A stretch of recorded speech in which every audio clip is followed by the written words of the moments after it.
guys, this is a book review of Into the Wild by John C. Krakauer. I'm not sure if I'm pronouncing that right, it's fine. Into the Wild is the story of Chris McCandless, who runs away from home after he graduates college, doesn't tell any of his family members, and he goes on this sort of spiritual and soul-searching excursion across the country. And right on the cover of the book, it tells you that in April 1992, Chris was found dead in a bus in Alaska. I had to read Into the Wild for AP English this year, and I absolutely loved it. I think this has become one of my absolute favorite books of all time.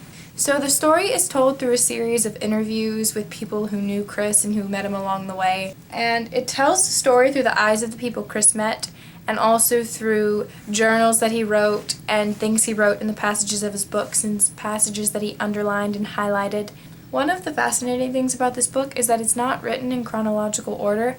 It starts off with Chris's death and then it jumps back and forth from different periods in his journey. And I think the author does that because he wants to reveal Chris to you in his own way. He starts off revealing little bits and pieces of Chris, sort of painting him as this eccentric but really intellectual person, and then slowly you get deeper and deeper into Chris's psyche and you understand more of him because of the way John reveals him. Another great thing about this book are the maps that are at some of the beginnings of the chapters, and a lot of the times it shows you the places that Krakauer is talking about. I also really like the passages that are sometimes put at the beginnings of chapters. Sometimes they're passages highlighted by Chris, and sometimes they're just passages that relate to Chris's lifestyle and what's going to happen in the next chapter. My channel art that I just recently updated on my new one channel YouTube channel layout thing is actually a quote from this book. It's a quote by Everett Roos, whom Krakauer sort of references to draw parallels to McCandless and stuff like that. And it is, "I have always been unsatisfied with life as most people live it. Always I want to live more intensely and richly." There it is on the page, highlighted in my favorite blue highlighter. Another great thing about Into the Wild that I really love because I love books so much is that it references so many books because Chris was such an avid reader, and almost all the books he read were of a transcendentalist nature. There's a lot of Thoreau and Tolstoy and other authors like that, and he highlights the most intriguing passages and writes really great things in the margins. So it's definitely giving me a lot more books that I want to read, which is great and also really bad. I like Into the Wild because it really relates to me personally. I'm definitely a big believer in love and adventure and traveling and the whole ideals of bohemian culture, truth, beauty, love, all that kind of stuff. I'm really intrigued by that, and it's really a core part of who I am and who I want to be as a person, and that's really what Chris is striving for too. And while the book romanticizes it in a way, it also points out the contradictions and the fallacies and the inconsistencies of that kind of lifestyle. But it didn't really deter me from wanting to live that way.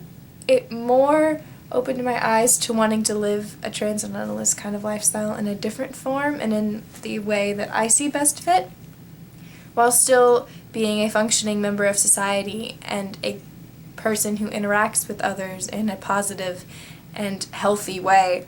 I still want to search for love and truth and beauty and adventure and hope and freedom and all those amazing things that Chris is trying to find when he sets off on his trek across the country.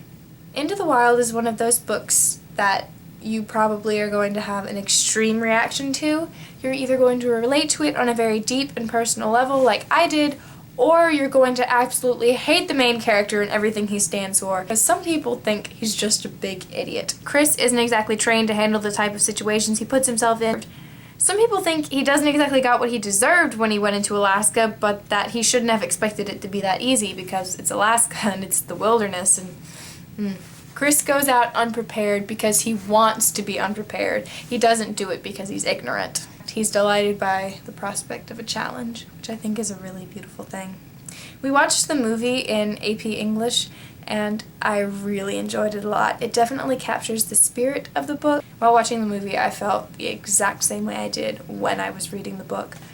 I gave this book 5 stars on Goodreads. I'm really interested to know what you guys think about it. I'd really like for you guys to read it and tell me if you loved it or if you hated it or if you're one of those rare in the middle type of people, because I'd love to have a discussion about how you feel about Chris and how you feel about the novel as a whole. Don't forget to add me as a friend on Goodreads, follow me on Tumblr and Twitter, and if you are still interested in participating in my book swap of The Curious Incident of the Dog in the Nighttime, that is still open, and I would really appreciate it if you guys commented on one of my previous videos and said you would like to participate. So please do that, and I will talk to you guys later. Bye.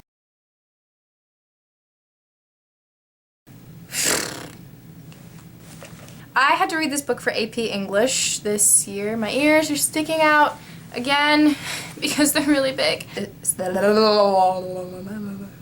words. Words are hard.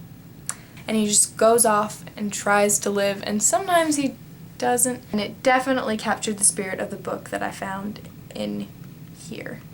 So I liked it a lot. Okay.